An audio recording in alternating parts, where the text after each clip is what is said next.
Avant de commencer cet échauffement, comme il y avait une large partie de la classe, et ça c'est normal, hein, qui n'était pas là à cause des demi-groupes et que je ne suis pas certain que le cours ait été visualisé sur YouTube de la part de l'autre moitié. J'ai vu qu'il y avait une vingtaine de visualisations, mais j'aimerais bien m'assurer que tout va bien de votre côté. Je vous rappelle comment on fait pour vérifier qu'une fonction est t périodique avec t égale à une certaine valeur. En général, ce sera en fonction de pi. Donc, si vous devez faire cette vérification-là, ce que vous voulez vérifier, en fait, c'est la définition de fonction périodique. Et la définition de fonction périodique, c'est que pour tout x dans l'intervalle de définition, en général, on prendra r, la valeur de la fonction sur x est égale à la même fonction évaluée cette fois-ci en x plus la valeur de la période. Ce que nous, on sait grâce au cours, c'est que sinus, la fonction sinus, est telle que le sinus de x est égal à sinus de x plus 2pi, et que la fonction cosinus est, quant à elle, aussi périodique, toujours de la même période, donc 2pi. Ça fait partie du cours, c'est des propriétés que vous pouvez assumer comme vraies.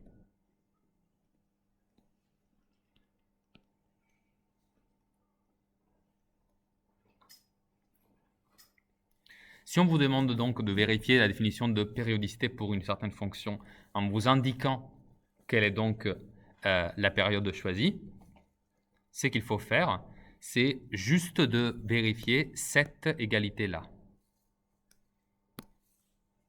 D'accord? Je peux vous faire un exemple. Prenez la fonction k de x égale à sinus x fois cosinus x. C'est une fonction comme les autres. Si on me dit de vérifier qu'elle est 2pi périodique, ce que j'ai à faire, donc je vais vérifier qu'elle est 2pi périodique. Ce que je ferai, c'est très simple. Je vais calculer k de x plus 2pi, et mon but, ce sera de montrer que cette expression-là est exactement égale à celle-ci. Quand je calcule k de x plus 2pi, j'obtiens, du coup, juste avec la définition, sinus de x plus 2pi fois le cosinus de x plus 2pi. Donc voilà, j'ai juste remplacé à la place de x un nouveau argument dans les deux facteurs qui composent cette fonction. Là, je me rappelle de la propriété que je viens de vous rappeler, donc c'est-à-dire du fait que, en fait, je sais que le sinus de x plus 2pi est bien égal à sinus de x, et que pour le cosinus, la même chose est vraie, donc cosinus de x plus 2pi est égal à cosinus de x, donc ça c'est égal à sinus de x fois cosinus de x, or, par définition, ça c'est précisément la fonction k de x du départ. Donc ça c'est ce qu'on appelle le fait d'avoir vérifié du coup que cette fonction est bien 2pi périodique. Donc maintenant, ça a plus de facilité, j'imagine. Ce sera un peu plus simple, d'une difficulté tout à fait convenable, de vérifier que les fonctions suivantes aussi, elles sont t périodiques avec les périodes que je vous ai indiquées. D'accord? Alors, je vous indique seulement que pour la première et la deuxième, normalement, vous ne devrez pas avoir de difficultés majeures. Ce qui n'est pas forcément la même chose pour la dernière. Là, je vous invite à utiliser le cercle. D'accord? Ça pourra vous aider à avoir une intuition. Voilà, je vous laisse quelques minutes. Ok, merci de reprendre votre place.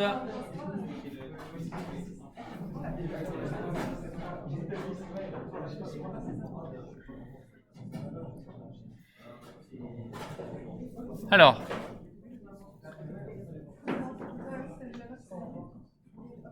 donc je commence par la première, et donc par vérifier que cette fonction elle est 2pi périodique. Et vérifier qu'elle est 2pi périodique, ça commence donc par le calcul de la même fonction en x plus 2pi, ce qui me fait e à la puissance sinus de x plus 2pi. À ce passage, je vais exploiter la propriété que je viens de vous rappeler, c'est-à-dire que pour tout x appartenant à R, je sais que sinus de x plus 2pi, eh bien, lui, il est tout simplement égal à sinus de x. Donc, cette propriété-là, je vais l'exploiter ici. Donc, à cette égalité-là, du coup, j'écris e puissance sinus de x. Donc, vous voyez, j'ai remplacé cette expression par cette expression qui lui est égale grâce à la propriété. Mais e à la puissance sinus de x est bien sûr égal à la définition originale de g de x. D'où le fait que g est 2pi périodique. Vous voyez, ce n'est pas trop difficile. Surtout quand l'intervalle est indiqué. Excusez-moi, la période, hein, pas l'intervalle. Surtout quand la période est indiquée au départ. La deuxième fonction était, il me semble, j'ai oublié, sinus de 2x, très bien. Sinus de 2x. Donc, je vais montrer que celle-ci, elle est 2pi périodique. D'accord? Donc, ce que je vais faire, c'est de remplacer x par x plus 2pi. Est-ce que c'est clair, ça? Ok. Donc, je vais calculer cette fonction qui est égale, comment on l'appelait f? On l'appelait f. Cette fonction, du coup, qui est f de x, je vais maintenant la calculer en f de x plus 2pi. C'est-à-dire que du coup, j'écris sinus de 2 fois x plus 2pi.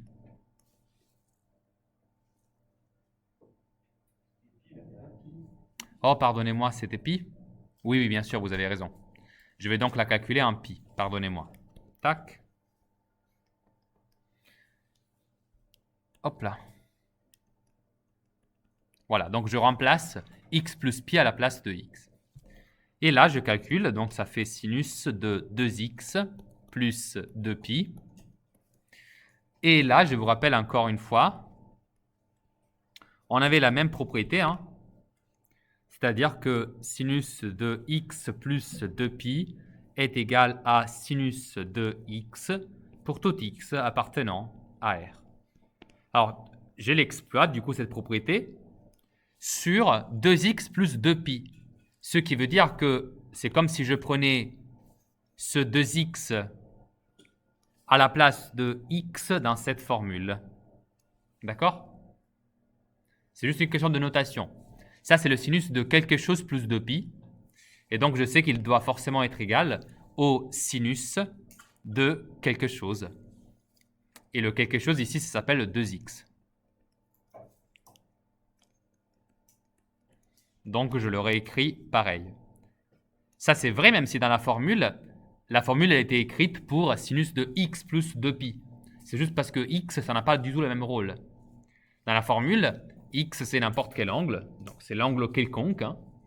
Alors que dans la fonction f, 2x, ça porte le rôle, du coup, d'être le n'importe quel angle qui m'intéresse ici. Bref, avec ce petit calcul, je vais donc montrer que f de x plus pi est égal à sinus de 2x, qui était à la base la définition de f de x. Donc voilà, un petit peu moins évidente celle-là, mais quand même, j'espère faisable. Est-ce qu'il y a quelqu'un ici qui ne l'a pas réussi? Vous pouvez lever la main, s'il vous plaît. Est-ce que c'est à cause du fait que vous avez écrit ça?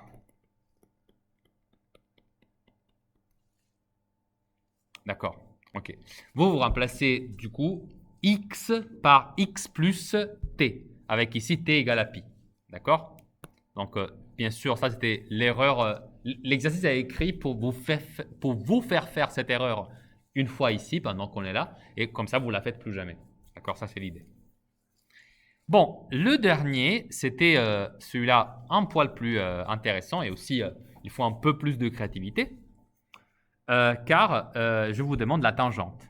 Donc la tangente de x, c'est la fonction que j'ai appelée, comment elle s'appelle? H. Je crois que c'est H, oui.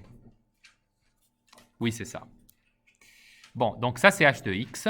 C'est important de donner le nom aux fonctions parce que ça nous aide à appliquer la définition de façon plus claire. Et donc moi, mon but, ça va être du coup de calculer h de x plus pi. Cette fois-ci non plus, là j'ai corrigé l'erreur, hein, c'est pas 2pi, ici aussi c'est pi. Donc mon but, ce sera de montrer que h de x plus pi est bien égal à h de x.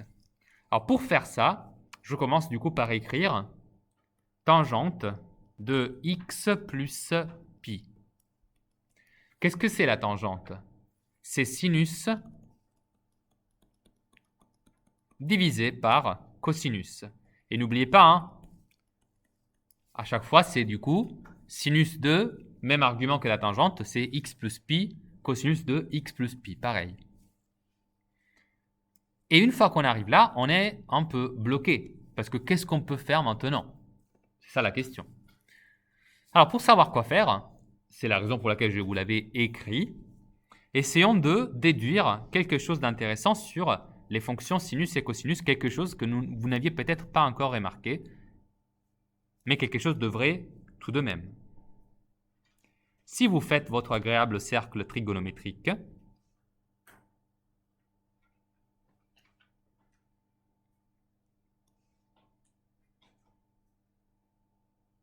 voilà, on sait que je vais prendre un angle, n'importe lequel. Disons par exemple que je prenne l'angle ici. D'accord? Lui, ça va être mon angle X. Bon, du coup, ça veut dire que ça, c'est la valeur de sinus et de cosinus pour cet angle-là. Bon, très bien, on est d'accord. C'est qui l'angle X plus pi? Pi, ça vaut combien en degrés? 180. Donc, ça veut dire que, vous savez, si faire un tour sur soi-même, ça veut dire faire 360, faire 180, ça veut dire changer de direction, en gros. Passer du nord au sud, de l'est à l'ouest. C'est ce qu'on appelle faire un changement de 180 degrés. Même dans le langage courant, ça se dit. Quand tu changes d'avis complètement sur quelque chose, c'est un changement à 180 degrés. Et bien ici, c'est la même chose, du coup, hein, logique. Ça vient d'ici, d'ailleurs. Si vous changez de 180 degrés, vous vous retrouvez, du coup, de ce côté-là.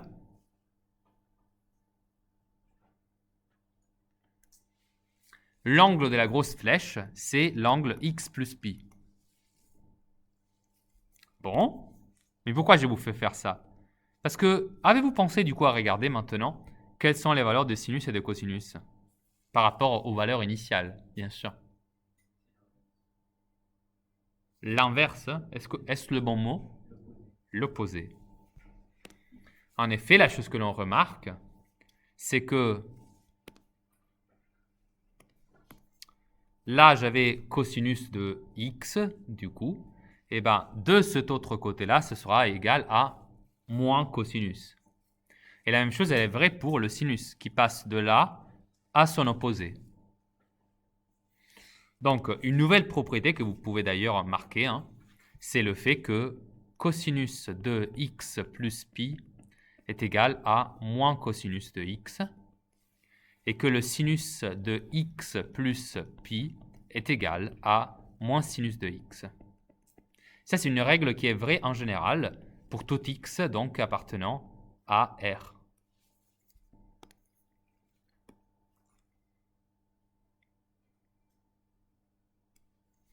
C'est pour ça que je vous avais conseillé de faire ce petit dessin. Ça, c'est vrai, évidemment, tout simplement parce que le dessin que je vous ai fait pour un angle x quelconque, hein, si vous déplacez l'angle x, évidemment, l'angle x et l'angle x plus 2pi, bah, ils seront toujours dans cette configuration d'être l'un exactement à l'opposé de l'autre au niveau du cercle. Hein, et donc, le sinus et le cosinus aussi, ils auront cette belle propriété d'être l'un l'opposé de l'autre. Donc, le cosinus de x plus pi est égal à moins cosinus de x et le sinus de x plus pi est égal à moins sinus de x. Évidemment, on est bien content de ça parce qu'on peut l'exploiter tout de suite dans notre égalité pour écrire que du coup ça c'est égal à moins sinus de x et que ça c'est égal à moins cosinus de x. Mais, vous l'avez vu venir, j'imagine, moins et moins ça fait plus. Et donc là je me retrouve avec sinus de x divisé par cosinus de x, ce qui est super parce que j'en déduis que, enfin je me rappelle plutôt, que sinus sur cosinus c'est bien sûr égal à tangente de x. Et là du coup je me suis retrouvé avec au départ la tangente de x plus pi et à la fin la tangente de x. Donc j'ai démontré en particulier que la tangente est une fonction qui est pi périodique. Donc de période égale à pi. Voilà pour vous. Est-ce que vous avez des questions là-dessus? Oui.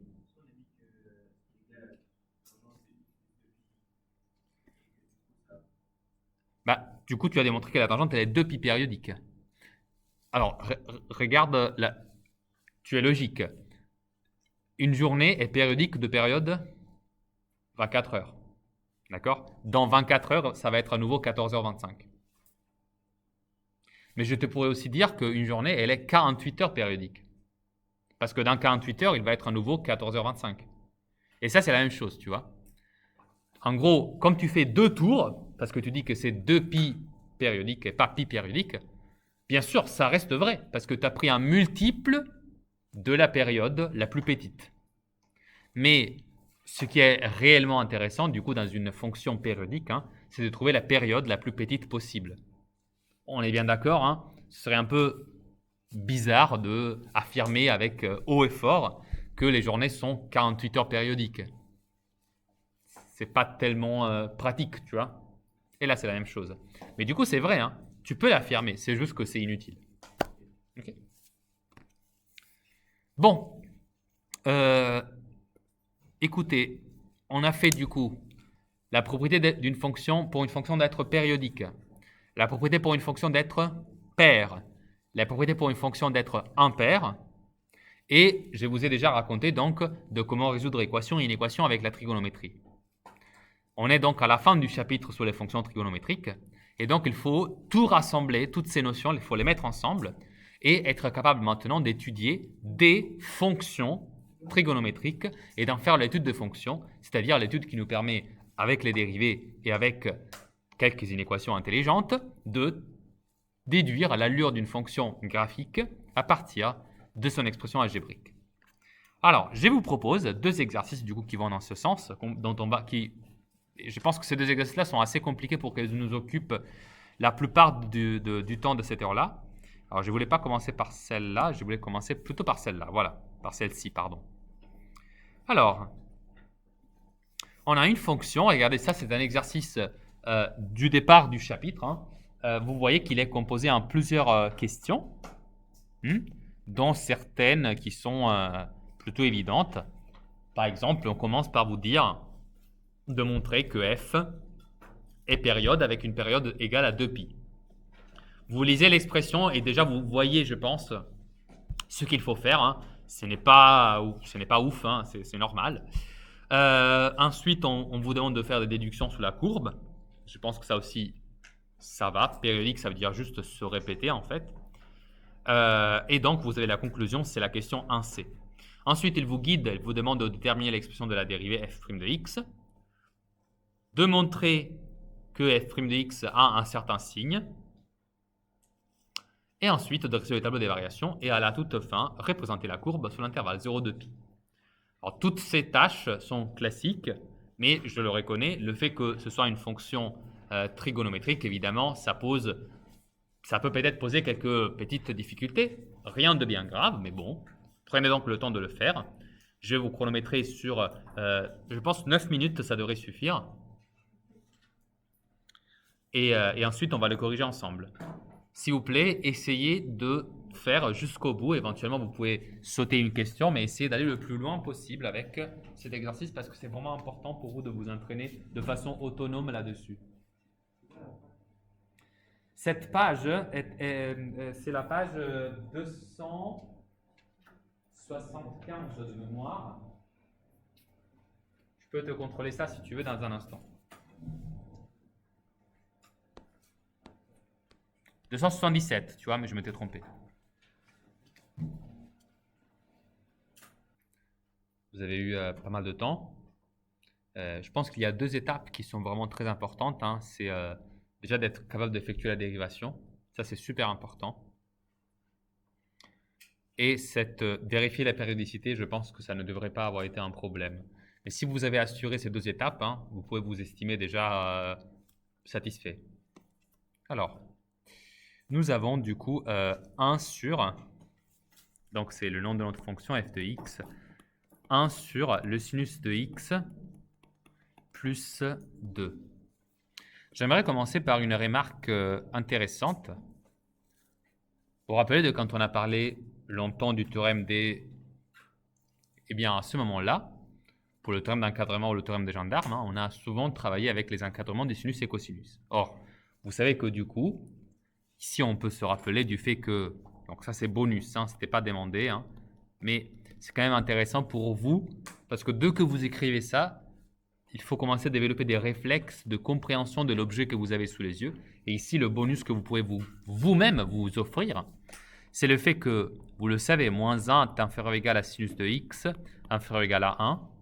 Ce qui veut dire que si je rajoute 2 partout, ça fait 1 inférieur ou égal à sinus de x plus 2, inférieur ou égal à 3.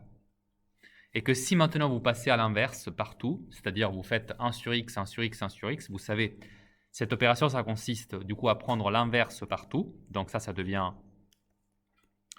1 sur sinus de x plus 2, ce qui est exactement ce que l'on veut. Ça devient 1 sur 3. Et donc, il faut changer l'essence des inégalités de cette façon-là. Parce que les inéquations suivent des règles un peu particulières. Et en particulier, tu sais que quand tu as deux nombres ordonnés, par exemple le nombre 3 qui est plus petit que 5, et que tu veux respecter l'ordre en passant aux inverses, tu fais du coup un tiers et un cinquième. Et maintenant, lequel est le plus grand? Un tiers ou un cinquième? Un tiers est plus grand. Donc, il faut que je fasse ce changement de signe, de sens, donc de l'inégalité. Pardon?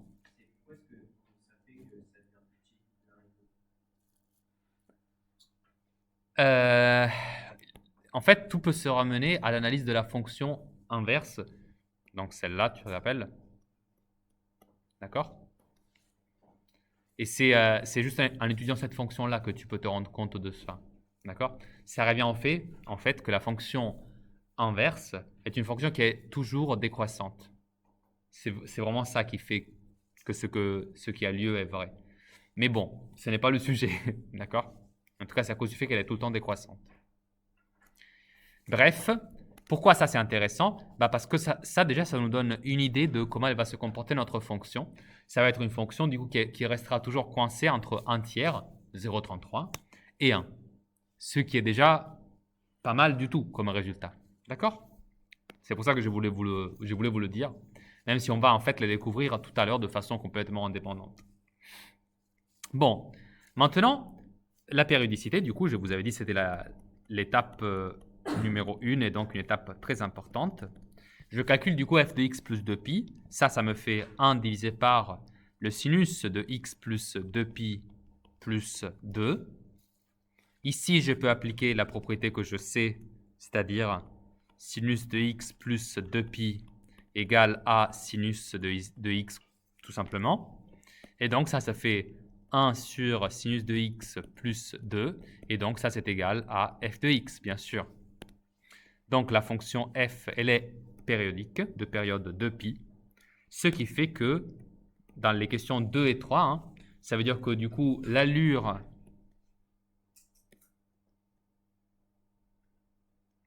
de la fonction va se reproduire de façon identique,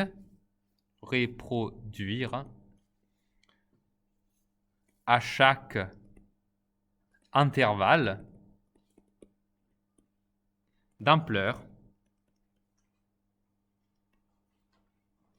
de pi. J'en déduis que je peux étudier cette fonction exclusivement sur l'intervalle 0 de pi, et ensuite je vais prolonger en recopiant l'allure de la fonction que j'obtiendrai partout ailleurs. Voilà. D'accord? Je vais donc étudier f sur l'intervalle 0,2π. Bien sûr, hein, tout autre intervalle d'ampleur de pi aurait convenu, par exemple moins pi, ou par exemple moins pi sur 4 jusqu'à 7 pi sur 4. Ce sont tous des intervalles d'ampleur de pi. Mais évidemment, choisissons un intervalle qui nous convient bien, 0,2 pi ou moins pi éventuellement. Hein. Ce sont des intervalles plus que convenables. Et ici, l'exercice nous suggérait de nous mettre dans 0,2 pi. Ça veut dire que ça simplifiera probablement les calculs. Donc, ça me convient parfaitement. Voilà, donc une fois que j'aurai étudié sur l'intervalle 0,2 pi, je vais du coup après, encore une fois, recopier ce que j'aurai obtenu partout sur l'intervalle des réels, sur du coup l'axe réel, donc sur R tout entier. Et ensuite, voilà, je vais étudier, je vais comme ça obtenir toute l'allure de la fonction sur R. Bon, je peux passer à la dérivée, je crois. Si je n'ai pas oublié de questions, normalement, ça devrait être bon. Oups. Donc, j'écris f' de x à f' de x. Donc, qu'est-ce que ça veut dire f' de x? Ça veut dire que je me retrouve à faire la dérivée d'une fraction. Et je vous rappelle que du coup, la règle à appliquer est la suivante. J'écris ici le dénominateur au carré. Et ensuite, au numérateur, je vais écrire déjà ici la dérivée du numérateur, qui est donc 1. Ce qui dérivé donne 0. Donc ça, c'est 0 fois sinus de x plus 2, ce qui sera égal à 0, mais je l'écris quand même, moins 1 fois la dérivée de sinus de x plus 2. Or, sinus de x plus 2 dérivé, ça fait tout simplement cosinus de x. Donc là, je me retrouve avec moins cosinus de x divisé par sinus de x plus 2, le tout au carré. Donc, est-ce qu'il y a quelqu'un qui n'avait pas trouvé ça? Ou qui n'avait pas eu le temps de le faire? D'accord? D'autres? Non? Bon, dans tous les cas, une fois que vous avez trouvé ceci, vous remarquez déjà que ce dénominateur, il ne me posera aucun problème. Déjà parce que sinus de x plus 2 ne s'annule jamais. Ce qu'on avait en fait déjà remarqué, j'espère, au tout départ, vous savez, quand on avait étudié que le sinus, il varie entre moins 1 et 1, donc sinus de x plus 2, il varie entre, pardonnez-moi, il varie entre 1 et 3, et donc il ne s'annule jamais. Donc ce n'est jamais un problème. Mais ce qui est mieux encore, c'est que ce dénominateur-là, il est en plus tout le temps positif. Donc on n'aura jamais de problème au niveau du signe. Et donc résoudre f' de x supérieur ou égal à 0, ça revient à résoudre moins cosinus de x supérieur ou égal à 0. Et ça, c'est exactement ce qui était dit d'ailleurs dans notre texte de l'exercice. Mais du coup, quand est-ce que moins cosinus de x est supérieur ou égal à 0? Du coup, ça, ce sera si et seulement si. Qu'est-ce qui se passe si je veux, du coup, isoler cosinus de x? Je multiplie fois moins à gauche et à droite, et donc ça fait cosinus de x inférieur ou égal à 0. Donc, attention, f' de x supérieur ou égal à 0, si et seulement si le cosinus il est négatif. Et ça, c'est vrai pour quel intervalle? Rien de plus simple. Quand est-ce que le cosinus il est négatif? Alors, le cosinus, c'est toute cette zone-là, du coup. Je veux qu'il soit négatif, donc je vais le prendre 2π sur 2, effectivement, jusqu'à 3π sur 2. D'accord?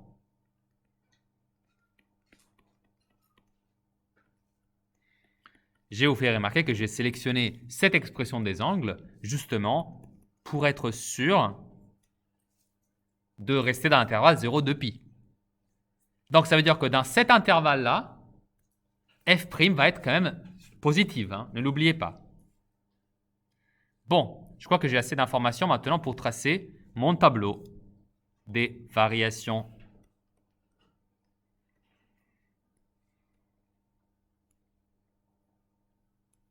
Alors, là, je vais mettre du coup moins cosinus de, disons directement f' de x.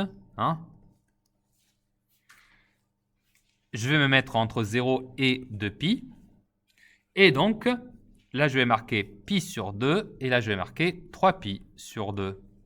Donc, f' de x va être positif là-dedans. Et donc, par conséquent, négatif ailleurs. Ce qui me fait une allure pour la fonction qui m'intéresse, donc pour f de x, qui va ressembler à décroissante, puis croissante, trop long, croissante, je disais, et puis enfin, à nouveau décroissante. Calculons maintenant les valeurs pour remplir bien ce petit tableau. C'est rien de plus simple. On fait f de 0. Ça, c'est du coup 1 divisé par sinus de 0 plus 2. Mais sinus de 0, ça vaut 0. Donc ça fait 1 demi, ce que j'écrirai ici. Mais pas que. Parce que je peux aussi me rappeler que comme la fonction elle est 2pi périodique, bah, du coup, f de 0, ça va aussi être égal à f de 2pi. Donc la valeur ici, c'est toujours 1 demi à la toute fin à droite. 1 demi et 1 demi. Puis je fais f de pi sur 2.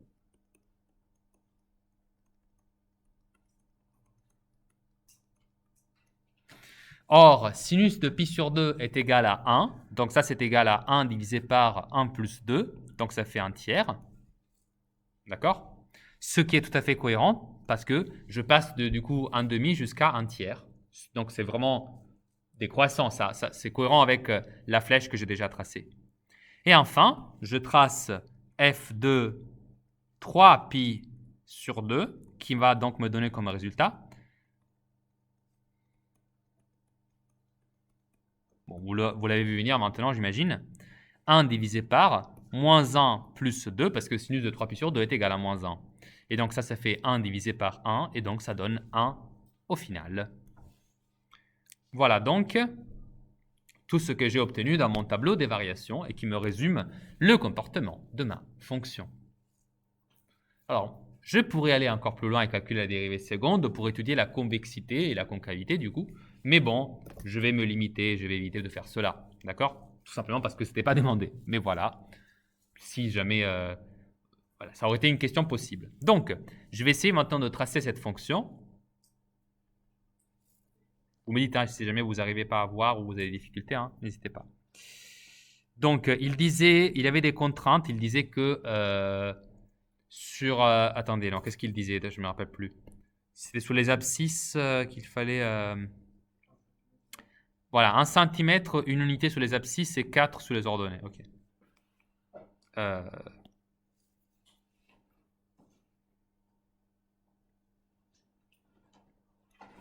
Bon. Du coup, je vais... Attendez un instant. Voilà. Je vais dire du coup que ça, c'est 1 cm. Donc 1, 2, 3 et 4. Donc ça, c'est l'unité. Et ça, du coup, c'est 1, 2, 3, 4, 5, 6, 7, 8, etc. Alors, si je me règle donc comme ça, mon intervalle 0, 2pi, il va être approximativement ici. Je vous rappelle que 2pi, c'est 6,28 approximativement. Ce qui me fait une moitié à 3,14, donc ça c'est pi. Et les valeurs que j'ai étudiées qui étaient très intéressantes pour moi vont être du coup pi sur 2, qui est donc situé approximativement ici. Et 3pi sur 2 qui va, lui, quant à lui, être situé approximativement ici. Voilà. Donc, je sais que en 0, ça vaut 1 demi. 1 demi, c'est donc ici. En pi sur 2, ça vaut 1 sur 3, qui va être approximativement ici. En pi, je ne l'ai pas calculé, c'est pas grave. En 3pi sur 2, je sais que ça va valoir 1. Et en 2pi, ça vaut à nouveau 1 demi. Donc ici. Et ensuite, ce qui va se passer, c'est que cela va se répéter au fur et à mesure. Donc, ça devrait me donner quelque chose qui va ressembler à ça.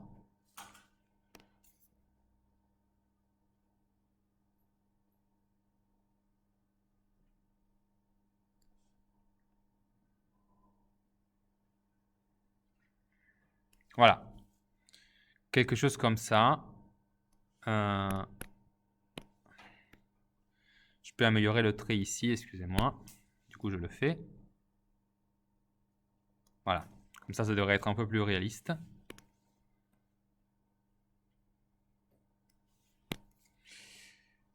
Et voilà. Donc, ça veut dire qu'à partir de là, tout le reste de l'intervalle, donc sur tout l'axe des réels, en fait, ça va se reproduire de façon continue, d'accord, à l'infini. Donc, si jamais vous voulez le dessiner ailleurs, et ben vous répétez en fait le même schéma, d'accord? Donc, quelque chose qui va faire comme ça, puis comme ça, puis comme ça, d'accord? Là, évidemment, ce n'est pas très précis, mais si vous voulez le reproduire, évidemment, voilà, c'est exactement ça qu'il va falloir faire. Voilà, donc on a terminé notre agréable étude de fonctions. J'espère que ça vous a plu. J'ai donné un peu beaucoup de détails quand même, d'accord, pour vous aider à vraiment voir les choses intéressantes. Est-ce qu'il y a des choses qui ont donné des difficultés ou des questions que vous aurez envie de me poser? Allez-y. Elohim?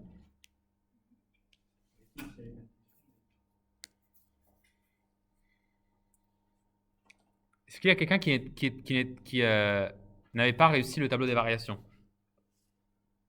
Non? Est-ce que vous avez terminé quand même ça, j'espère?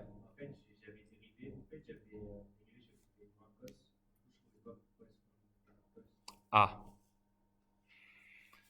D'autres choses? Bon. Sachez que ça, c'est un exercice facile, hein. Vraiment, un des plus simples. C'est un exercice de début chapitre. Moi, j'en avais sélectionné un autre pour vous. Mais peut-être que je vais...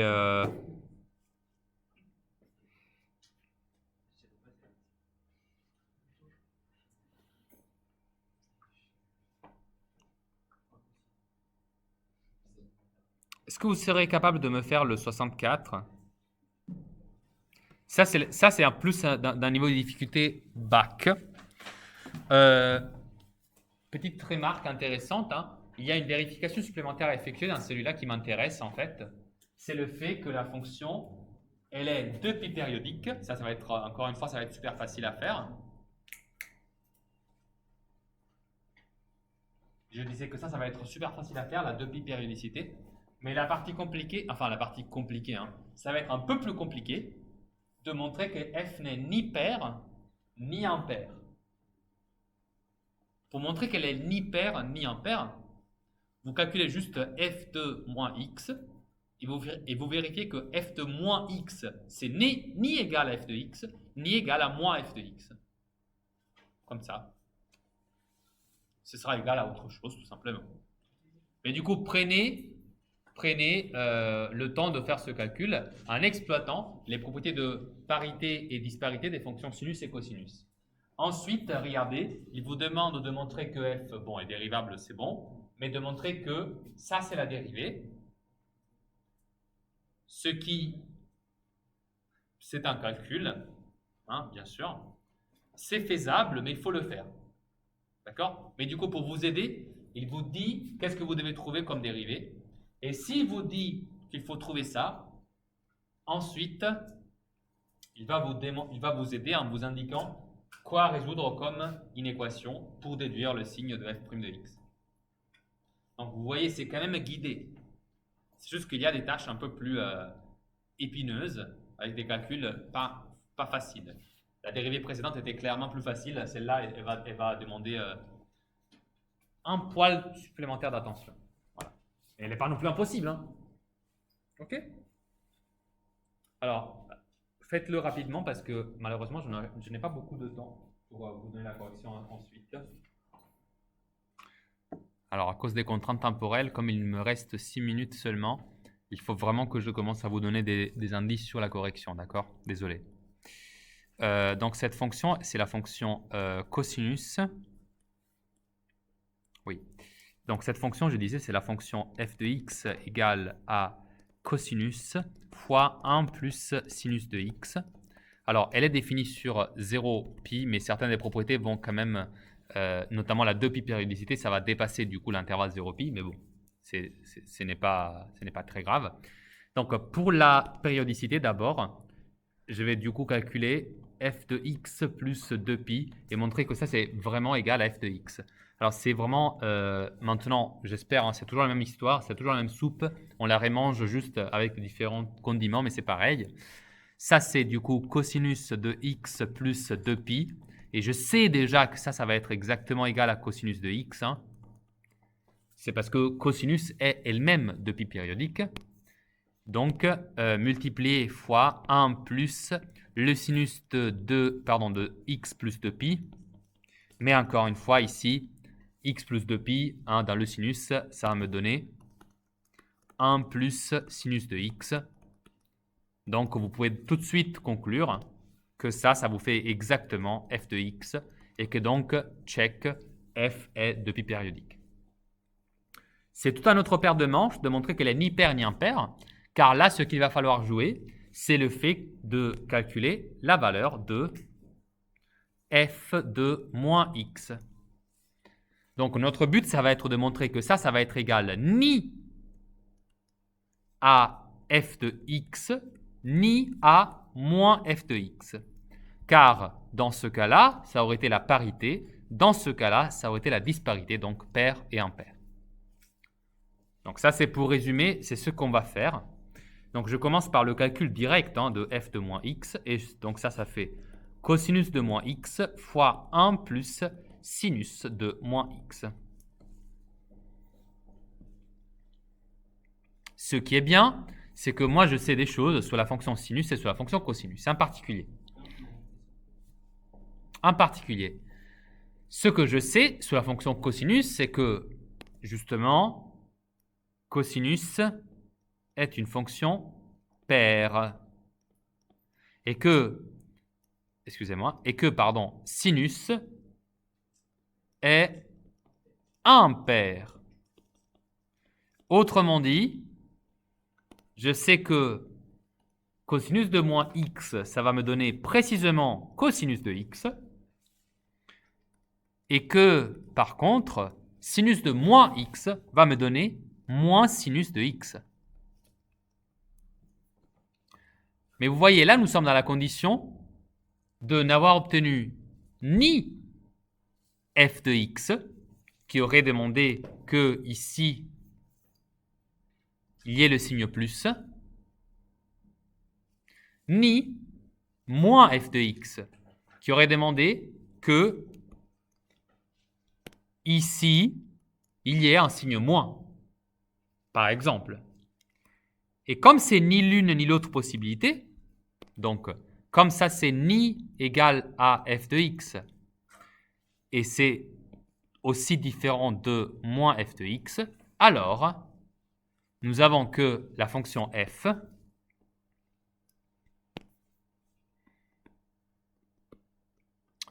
est ni paire ni impair. Voilà, tant pis. Très bien. L'autre chose que je voulais corriger avec vous avant que ce soit trop tard, c'est la dérivée, bien sûr. Donc la dérivée de cet objet, ce n'est pas une dérivée si spéciale, hein. C'est juste qu'il faut faire attention avec les calculs. Voilà. Comme je sais qu'il y a encore des erreurs de calcul, je veux bien y passer un instant. Donc quand vous dérivez f' de x, vous êtes face à un produit. Donc il faut dériver selon les règles de dérivation d'un produit. Donc ça veut dire que vous commencez par dériver le cosinus.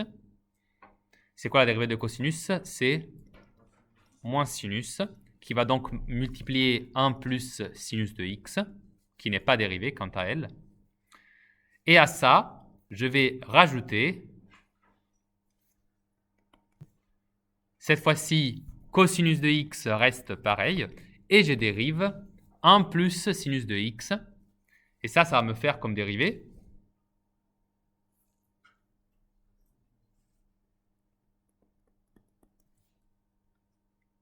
très bien.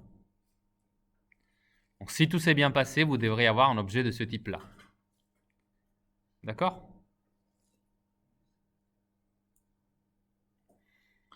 Je vous affiche les deux, hein, voilà. Alors, face à quelque chose de ce genre-là, on peut se dire, et là, je vais faire quoi en fait? Et heureusement, le texte de l'exercice, il est là pour nous aider. Qu'est-ce qu'il nous dit, le texte de l'exercice? Il nous dit qu'il faut montrer que en fait, f' de x est égal à 1 plus sinus de x qui multiplie 1 moins 2 sinus de x. Ok? Donc ça va être notre objectif. D'accord? Il va falloir mettre un facteur commun, 1 plus sinus de x. D'accord? Ou sinon, hein, une autre chose que vous pouvez faire, hein, c'est juste de calculer combien ça fait ça.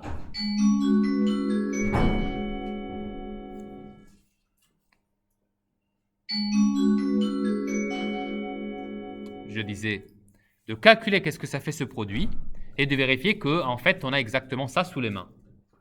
C'est une autre possibilité. Hein. Vous voyez ce que je veux dire? Vous calculez combien ça fait ça. Ça fait du coup 1 moins 2 sinus de x plus sinus de x moins 2 sinus de x au carré.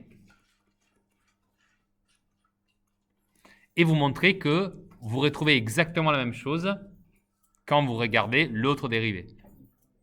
D'accord? Là, j'ai juste effectué le produit. Hein. Ne regardez pas comme si c'était un truc alien. C'est normal. Donc, ici, le secret est de remarquer que, en fait, même si on ne le voit pas forcément peut-être tout de suite, je ne sais pas, vous avez un truc qui s'appelle... Regardez, hein, si je fais le produit ici, ça fait moins sinus de x, puis ça fait moins sinus de x au carré, et ça c'est cosinus de x au carré. Alors quand vous avez les sinus et les cosinus au carré, pensez toujours que vous pouvez vous servir, alors non pas de l'identité remarquable ici, ce sera mieux plutôt de passer par l'identité fondamentale de la trigonométrie. Sinus de x au carré plus cosinus de x au carré est égal à 1. Alors, vous savez pourquoi on a intérêt à ça? Hein? On a intérêt à faire ainsi parce que, en fait, et pas du coup à l'identité remarquable, qui aurait été normalement une bonne idée, hein, Elohim. C'est parce qu'en fait, dans l'autre expression, il n'y avait pas de cosinus. Alors, si je fais des identités remarquables, je vais quand même me retrouver avec un cosinus. Alors que si ici, je isole le cosinus au carré de x, et j'écris que ça c'est égal à 1 moins sinus de x au carré, et que je remplace ça là-dedans, je vais avoir que des sinus. Et ça va être effectivement la voie pour montrer que cette dérivée est égale à l'autre qui m'était indiquée. Voilà. Désolé pour avoir dépassé de 2 minutes.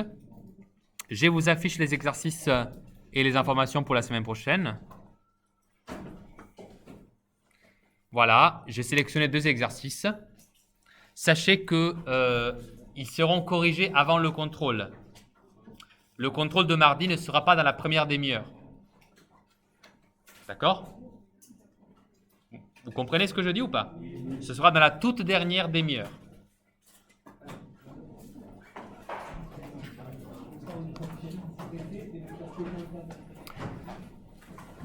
Voilà. Je vous souhaite des belles vacances du pont. N'oubliez de penser aux questions pour le grand oral. D'ailleurs, je vous enverrai un mail à ce sujet dans les prochains jours.